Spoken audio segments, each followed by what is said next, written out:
வங்கக்கடலில் நிலவி வரும் குறைந்த காற்றழுத்த தாழ்வு மண்டலம் தற்போது தமிழகத்தில் எந்த அளவுக்கு மழை தரப்போகிறது அப்படிங்கிறது குறித்து நேரடியாக ஸ்ரீகாந்த் சாரிடம் பேசலாம். சார் வணக்கம்.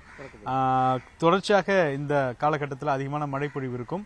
குறிப்பாக தற்போது இந்த குறைந்த காற்றழுத்த தாழ்வு மண்டலம் எந்த அளவுக்கு தமிழகத்தில் மழை வரும், குறிப்பாக எந்தெந்த மாவட்டங்களுக்கு மழைக்கான வாய்ப்பு இருக்குது?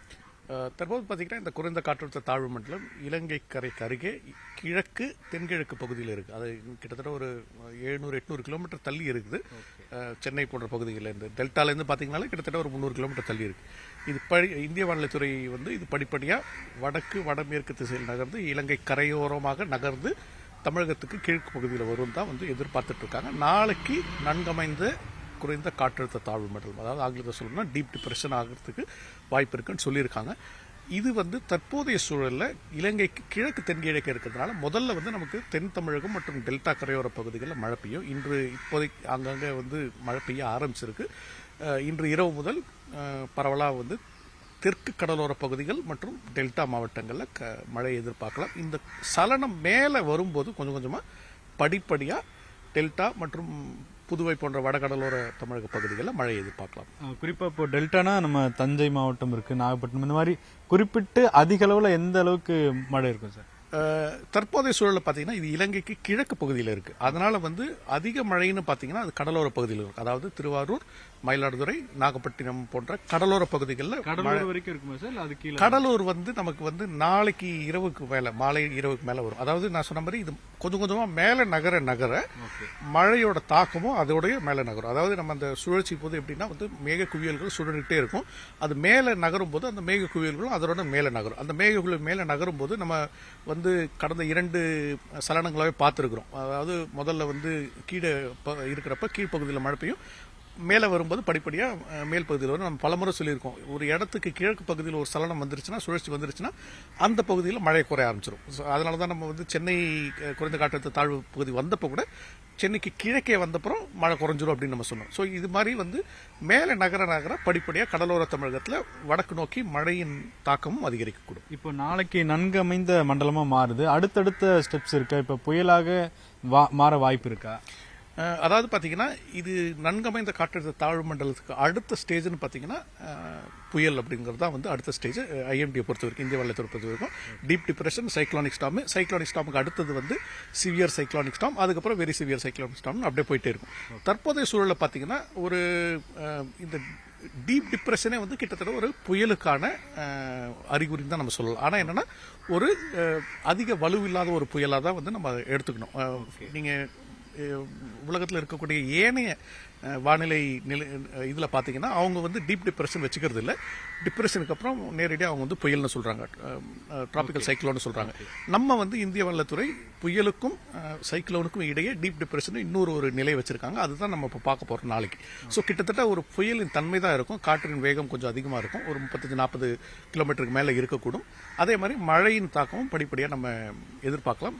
தற்போதைய சூழலில் புயலாக மாறுவதற்கு ஒரு 50-50 சான்ஸ் இருக்குன்னு நான் சொல்லுவேன். ஒருவேளை புயலாக மாறுதுன்னா அது கரையை கடக்கக்கூடிய பகுதி எதுவாக இருக்கும்? சென்னையின் ஒட்டி வருமா, இல்லாட்டி டெல்டா மாவட்டங்களை ஒட்டி தான் போகுமா?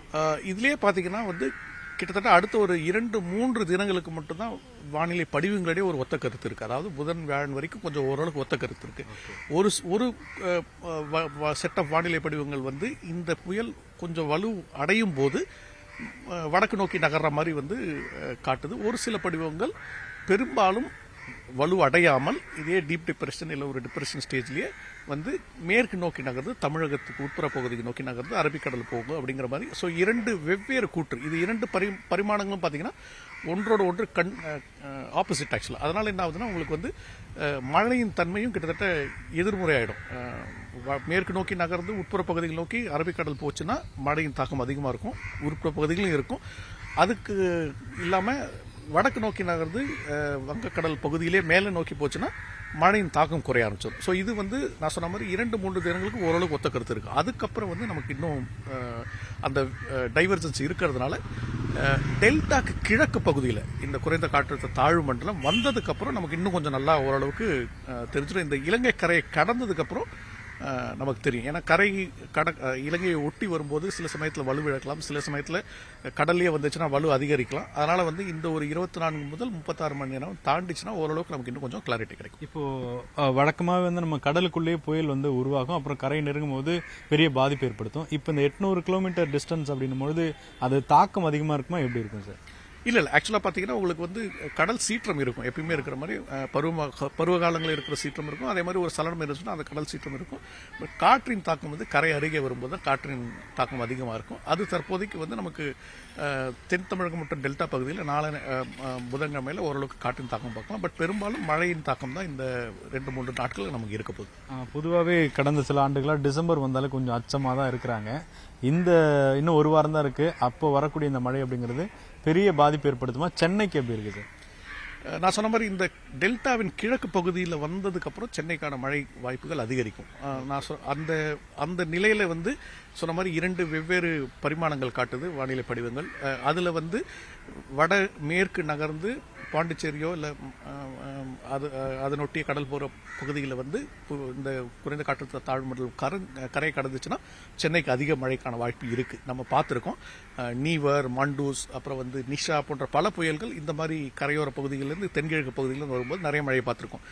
அதே மாதிரி 2018 பேட்டைன்னு ஒரு புயல் கிட்டத்தட்ட இந்த இடத்துல உருவாகி கரைக்கு 250-300 கிலோமீட்டர் தள்ளியே மேலே போச்சு. அப்படி இருக்கிறப்ப வந்து நமக்கு வந்து மேகமூட்டமான வானிலை, மிக குளிர்ந்த வெப்பம் மட்டும்தான் இருந்துச்சே தவிர மழை நம்ம பார்க்கல. ஸோ இது ரெண்டுமே வந்து பார்த்தீங்கன்னா அந்த டெல்டாவுக்கு கிழக்கே பகுதியில் வரும்போது சென்னைக்கான சாத்தியக்கூறுகள் எப்படி இருக்குன்னு நமக்கு தெரியும். பரவாயில்ல, நம்ம மழை எதிர்பார்க்கலாம். அதிக மழை, மிக கனமழைக்கான வாய்ப்பு வந்து டெல்டா கிட்ட வரும்போது தான் நமக்கு தெரியும். மிக்க நன்றி சார். தொடர்ச்சியாக தற்பொழுது அடுத்த ஓரிரு நாட்களில் புயல் அளவிற்கு இந்த குறைந்த காற்றழுத்த தாழ்வு மண்டலம் மாறக்கூடிய வாய்ப்பு இருப்பதாக வானிலை ஆய்வாளர்கள் தெரிவிக்கிறார்கள். ஒளிப்பதிவாளர் நிர்மலுடன் வேல்முருகன், நியூஸ் 18 தமிழ்நாடு.